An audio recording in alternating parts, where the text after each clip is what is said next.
Babita Dubey from My Beach, My Water. And a few years ago, we did an interview with Ronaldo. And we're here again today to talk about safety on the beach. Based on recent events that happened within the last week, the drowning of Malcolm Jamal Warner, also known as Tio from the Cosby Show, sadly, in Costa Rica, due to rip currents. And so we're here back with Ronaldo to learn about rip currents here on Maracas Bay, on the beach here. I see in the back there, Ronaldo Lifeguard Services. Ronaldo, can I ask a little bit about what you do here and the services?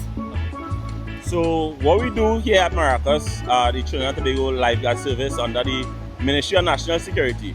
We have the basic beach patrol, which is the lifeguards you'll see when they come to the beaches on the towers. And then we have the high surf patrol, which is the operators that operate the jet ski like myself. Right? A little more about rip currents here in Maracas or in general.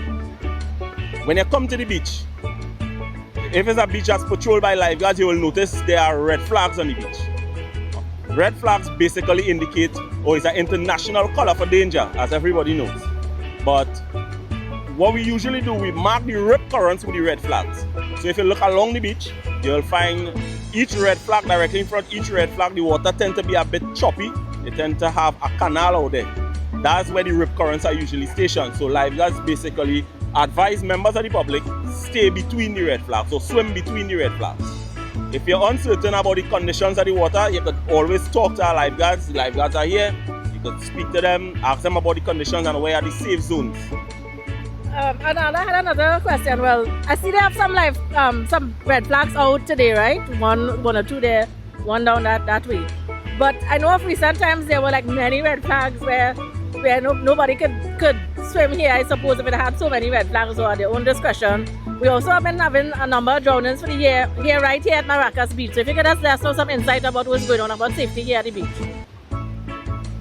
Well, what happened is during the year we have what we call a rough season here on the North Coast, or in Trinidad especially, where within the months of October to June, you'll have the water tend to be a bit rough and the rip currents are basically most prominent.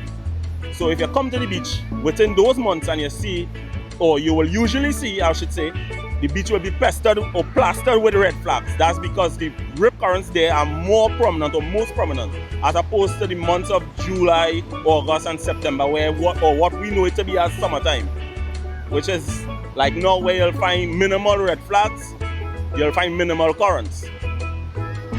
So Ronaldo, thanks for giving us this insight about safety on the beach and being here to help us be safe on the beach. I see you wearing now, last time I was here, some even extra gear with the life vest. And that kind of thing really keeping us safe here. And we want to be at My Beach. We started off with an app. We want to bring it back, and the lifeguards can put information where the users can put information. We're looking at that, right? It's any progress. So again, as always, thank you for helping us. A little token from My Beach. And we will be in touch. No problem. Okay, thank you.